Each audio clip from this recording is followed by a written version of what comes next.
Africa, the first spin in Africa. We're on to Linda Community School. Linda Community School is a primary school located 15 minutes from Livingstone town centre. It is situated on a bumpy dirt track in a rural area outside the town. There are 500 pupils attending Linda from ages 4 to 14 with a staff of 14. However, there are only 5 classrooms, which results in very overcrowded classrooms. The concert hall is split into 3 sections and act as classrooms. Despite the difficult conditions, Linda Community School is a place of learning, fun and hope. We spent 2 weeks teaching a grade 6 class, boys and girls. We taught maths, English, art and PE. The children were so enthusiastic and full of fun. Many friendships were made with children in such a short space of time, and they really touched our hearts.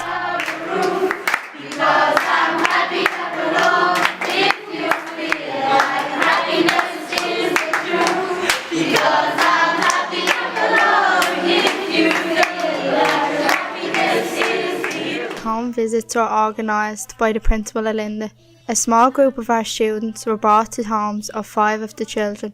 The standard of homes varied. Some were better off than others. This is Margaret. She lives in a house made from wood and wattle. There is an outhouse for a pig and hens and a small garden for vegetables. However, the other homes are in much worse condition. This is Chipago. She lives with her auntie while her mum works in the city. There are 2 rooms, a kitchen and a bedroom. 5 people sleep in 2 beds in this bedroom. The houses had no running water, electricity or toilet. In another home, this is Ruth, who is 12 years old, who lived with her sister. They sleep on a mat on the concrete floor. The house was a 90-minute walk from Linda School, and this little girl did it twice a day, sometimes in scorching heat. It gave us an even greater sense of respect and empathy for the children in Linda School.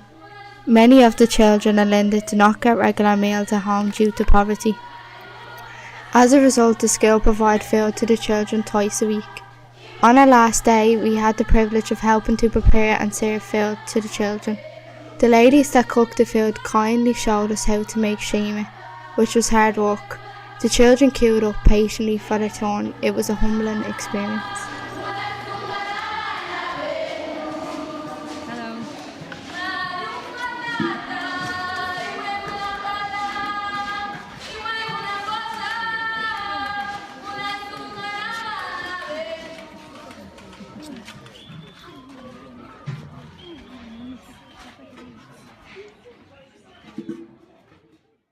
The Abasi Home provides residential care for orphans and vulnerable children who have no family to look after them. Most of the children have been orphaned as a result of the AIDS pandemic.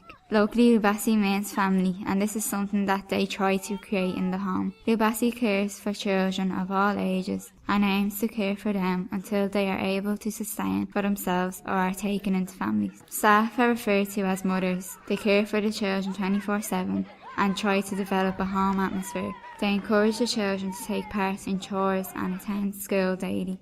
Sinead, Kaylee, Lauren, John and Siobhan spent most mornings in the Abasi, engaging the children in activities such as PE and arts and crafts. All of us as a group on most evenings would go out to the orphanage to play games with the kids. The younger children loved playing with the parachutes and games, while the older children enjoyed making their own bands on them. In 2008, when Sarah was in Zambia, she and other girls grew attached to a young girl named Blessing, who was 5 years old. Fast forward 9 years and Blessing is still in Ubashi. We threw Blessing a birthday party as she turned 15. Blessing wished for a handbag for her birthday and was so happy to receive one. She then went on to tell me it was a school bag she wanted. I left the orphanage on the last afternoon without fulfilling her birthday wish. Mr. Cronin then told me we could go back out to the Bashi the next morning before we flew home. Mr. Cronin, Sarah and I took a taxi to the orphanage, and there we found Blessing, and I gave her my school bag and she was delighted. There was also another young boy whose name was Moses. Shy at first, but throughout the days he began to open up more. Moses had been through a lot in his life, but lives every day with a smile. On our last day in Ubashi, Xavier decided to buy him a jersey. Moses was delighted with the gift. Misawa Home is a facility that assists young girls who have been abused. The local meaning of the word Misawa is trust, and the facility is commonly called Danny's Place.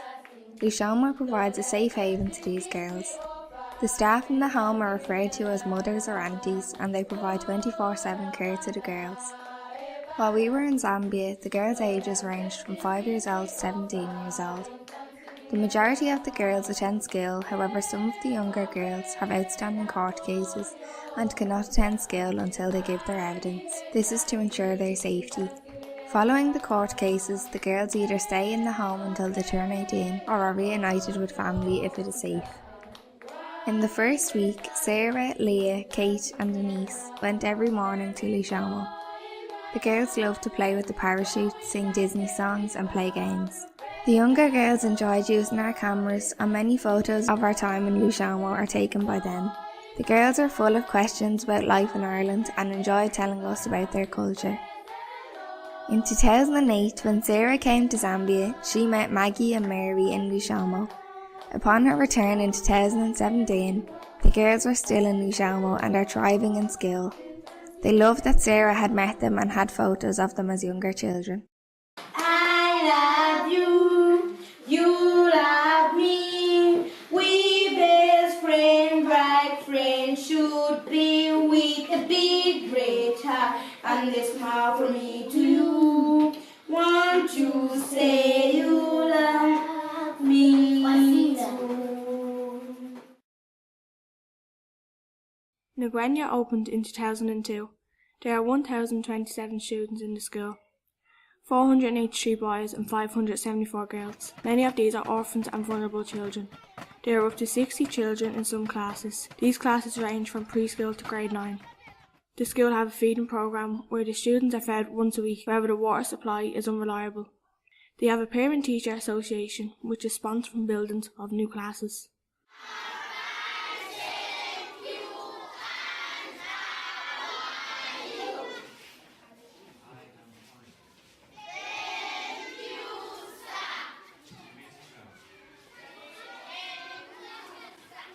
They have good morning students and good afternoon students.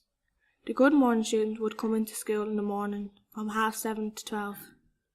The good afternoon students would come into school from 12:30 to 4. This was because there was not enough classrooms for everybody to go to school at the same time. For us in May, we taught grade 5. We taught them English, Maths, PE and Art. We had to split the class into 3 groups of 20. We rotated to different groups every 40 minutes. St. Raphaels is now a boys' secondary school in Livingstone. Mr. Crown spent 2 years working as a teacher here. He will now explain OLM's strong connection with St. Raphael. We're in St. Raphael's Secondary School in Livingstone in Zambia, and the classroom block we are looking at the moment is the block for grade 11 in the school, which would be the equivalent of our 5th year in school. There's a little history here between St. Raphael's and our school, Our Lady of Mercy in Drimna in Dublin, because when I was here as a teacher in St. Raphael's in 1989-90, the 24-hour school fast in aid of projects in the Third World was used at that time to channel money in this direction to build this classroom block. And over 3 years, 2 of the years that I was here, and then the following year, 1991, when I was back in school in Drimna, the funds raised through the 24-hour fast were used to build this classroom block. And it meant at the time that the school could take an extra grade 10, grade 11 and grade 12. And now the school has grown to more than 680 pupils. So there are 2 grade 9s, 2 grade 10s, 11 and 12. Sorry, and I missed grade 8 as well. So it just gives a sense of how money raised from the 24-hour fast in our school was used. While in Livingstone, we visited St. Raphael's to take part in a debate and basketball game, which were both great fun. Unfortunately, on both occasions we lost. It was a great day and experience. On the 16th of May, we visited the Youth Community Training Centre, or YCTC. YCTC is a professional training college for the vulnerable teenagers of Livingstone. The school, which was built in 1999, provides an alternative to poverty to hundreds of young people.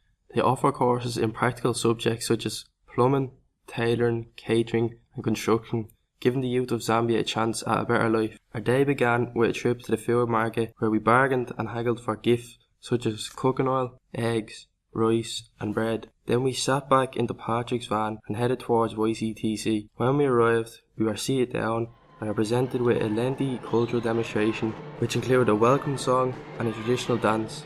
After that, we also performed our cultural demonstration. Carl and Amy showed off their hurley skills. John read out an Irish poem and we all joined in for a group of Irish dance. After the cultural demonstrations, we were paired off with students who were living in the area close to ICTC. We went individually to visit their homes. When we arrived at the homes, we gave our gifts to the parents and we sat down for a chat.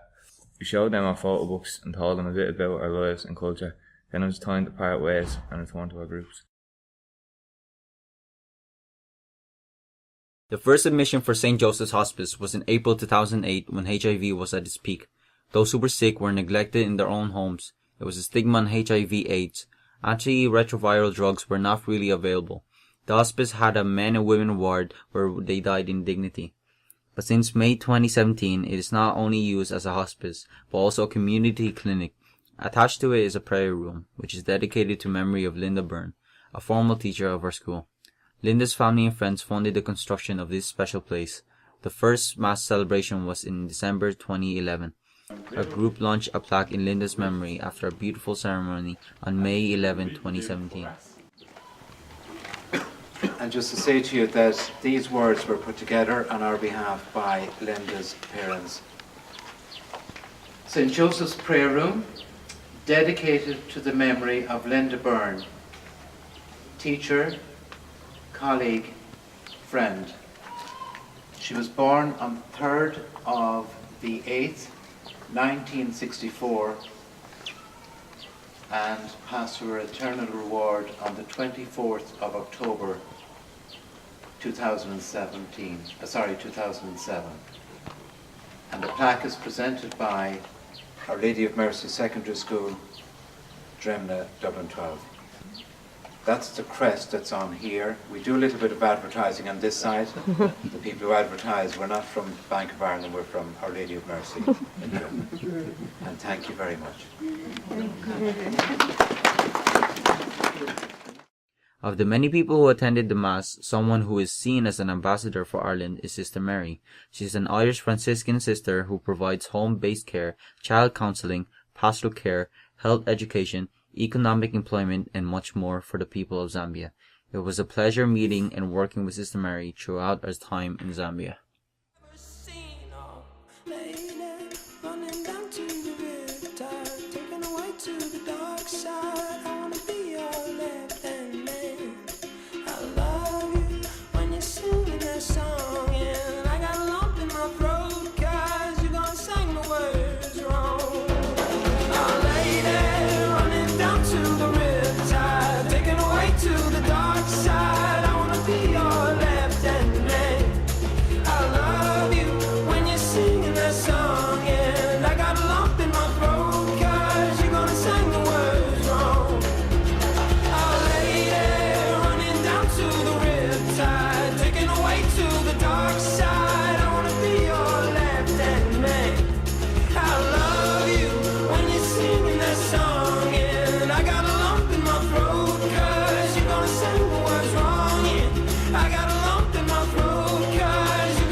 It's true you are going away, you are going far from us.